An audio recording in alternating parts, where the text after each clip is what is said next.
Če je moj namen čist iskren, moje besede ne morejo nobenega raniti, ne poškodovati.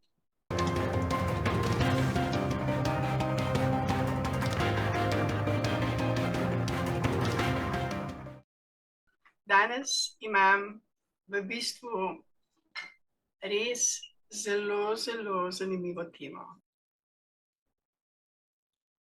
Zakaj je Jezus Kristus najbolj iskren človek, ki je kdajkoli živel na zemlji? Zakaj? Ste se kdaj vprašali,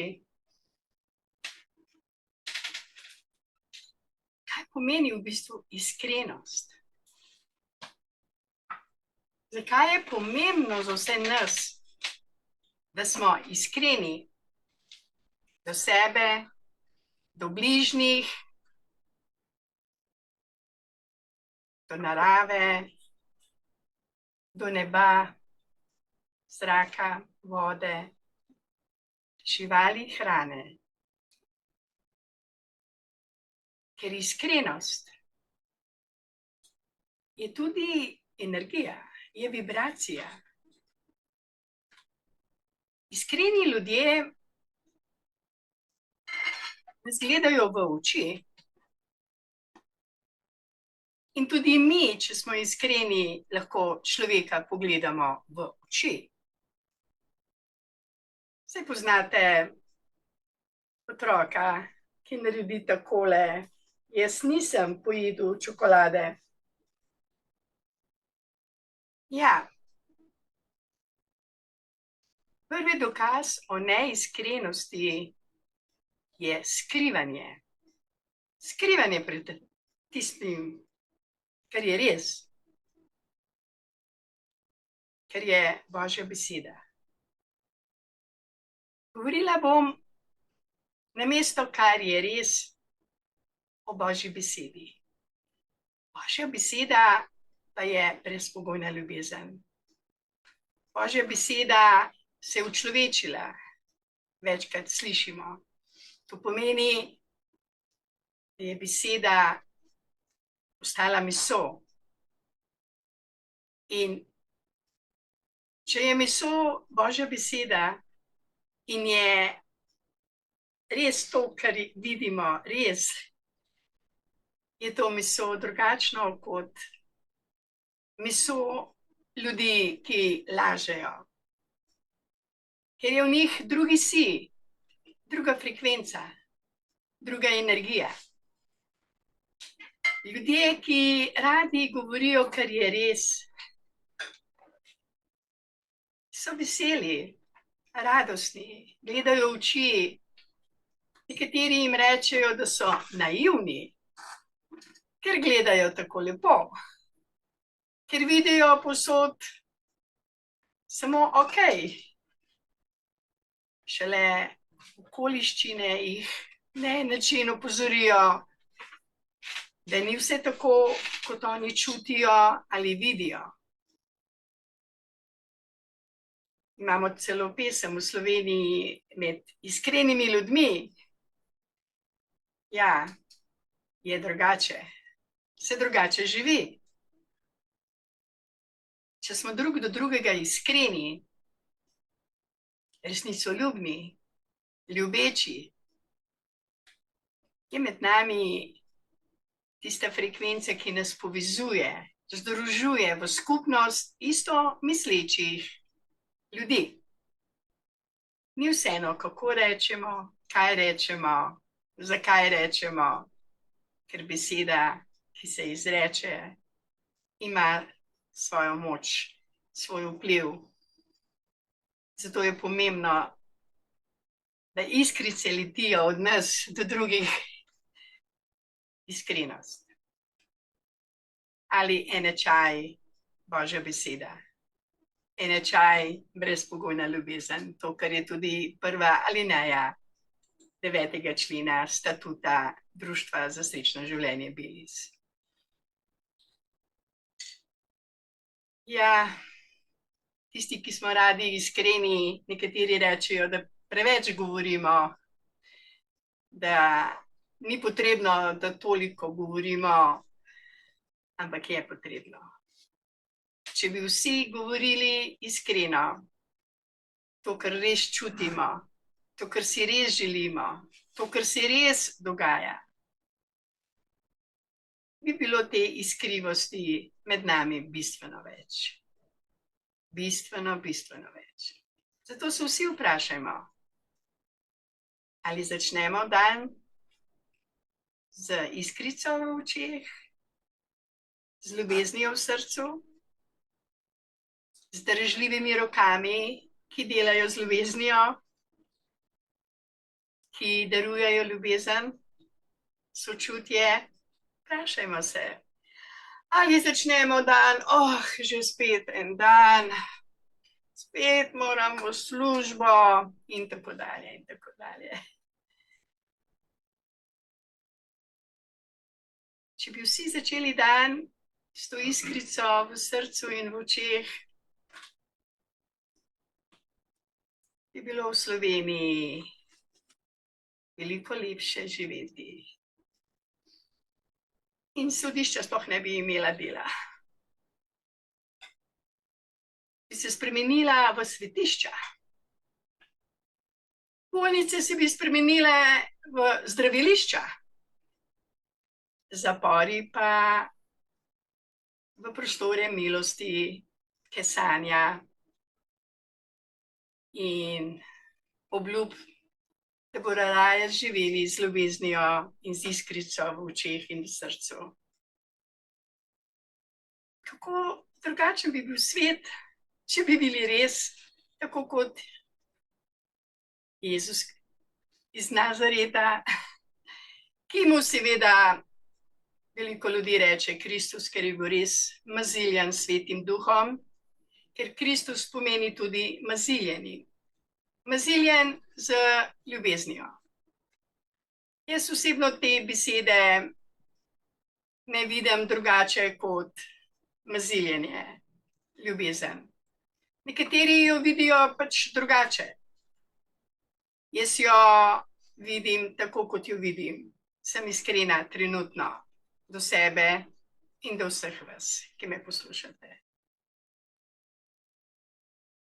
Res, ljubezen kot ljubezen ima več odtenkov, več imen, ampak bistvo je tista frekvenca, ko gre iz človeka ven, ko gre beseda v življenje, ko se nekaj izreče. In namera, namen je pomemben. Če je moj namen čist, iskren, moje besede ne morejo nobenega raniti, ne poškodovati, ne obdolžiti, ampak lahko samo delam dobro. Zato ni tako pomembna črka kot črka, ampak pomembna, na kakšen način to črko izgovarjamo. S kakšnim namenom, s kakšno namero. In če je moja namera, da so vsi ljudje srečni, iskreni, zdravi, blagoslovljeni, potem sejem blagoslove. Nisem vedno tega znala. Sem gledala na ta svet z bolečino, z sodbami. Ampak življenje me je naučilo, da je bolje gledati z iskrico v očeh, z ljubeznijo v srcu, kot pa soditi, tožiti in nikomur ne odpustiti. Jezus, ki je moj učitelj, ki je moja pot, ki je Božja beseda, ki je najbolj iskren človek, ki je kdajkoli živel na tej zemlji, je vedno izpolnjeval Božjo voljo, ki pa je ljubezen, brezpogojna. Zato je lahko opozarjal na zmote in na temine sistema in tedanjih farizejev, na številne laži, prevare, zato ker je bil ljubezen. Je govoril z ljubeznijo, je delal z ljubeznijo, je širil ljubezen in vedno je bil iskren. Iskren v smislu, da je izpolnjeval samo Božjo voljo. Tisto noč, preden so ga križali in je vedel, da ga bodo prišli iskat, je krvavi pot potil in prosil: o Bog, daj, da bom izpolnil tvojo voljo, ne svoje.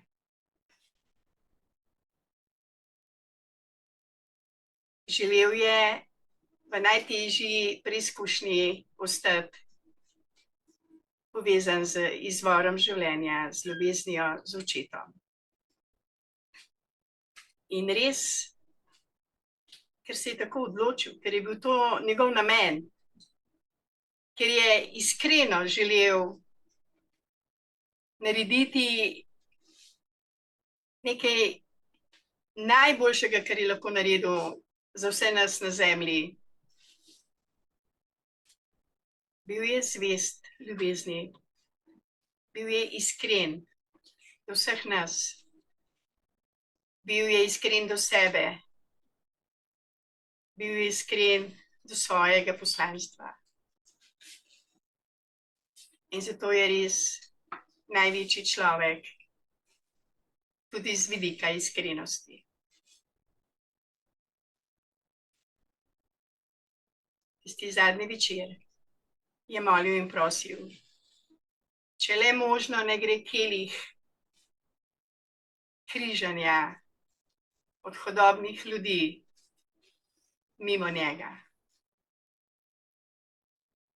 Žal, ta kelih ni šel mimo njega, ampak ga je iskreno sprejel z ljubeznijo.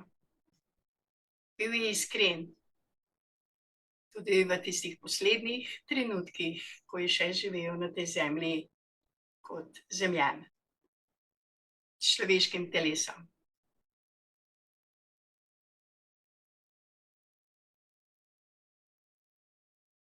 Ta iskrenost je za mene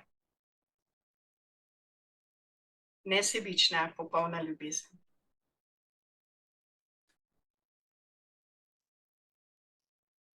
In hvaležna sem, da nas uči iskrenosti.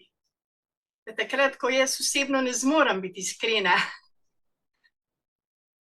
do sebe, do bližnjih, se ne počutim dobro.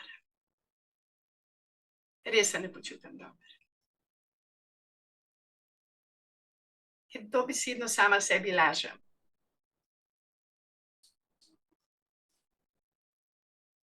In laž ima težke posledice. Človek je odrezan od drevesa življenja. Odrezan je od radosti, od izvora življenja. Ker laž in sodba nas odvežeta od izvora ljubezni in življenja. Vendar, če smo iskreni in priznamo, da smo napačno sodili, da smo nekaj naredili, kar ni bilo v skladu z najvišjo resnico, je možnost, da se povrnemo nazaj v enos z izvorom življenja, s to brezpogojno ljubeznijo. Zato je tako nujno, da smo iskreni do sebe. Da ko smo žalostni, pač priznamo, da smo žalostni, ampak to žalost darujemo tej brezpogojni ljubezni, ki je zastonjski dar dobesedno iz neba. Ni druge poti. Če si sami sebi lažemo, da smo srečni, znotraj pa smo pobeljeni grobovi, ne koristimo ne sebi, ne svojim bližnjim. Če pa priznamo svojo šibkost in prosimo za ozdravitev naših bolečin, naših temin, če smo iskreni, se dogajajo čudeži. In želim si, da bi bila Slovenija iskrena in vsi državljani iskreni. In da bi našli vsi korenine svojih bolezni, svojih jez, svojih sodb in te korenine predali brezpogojni ljubezni. Ta iskrenost je več kot nujna. Za vse nas, tudi zame.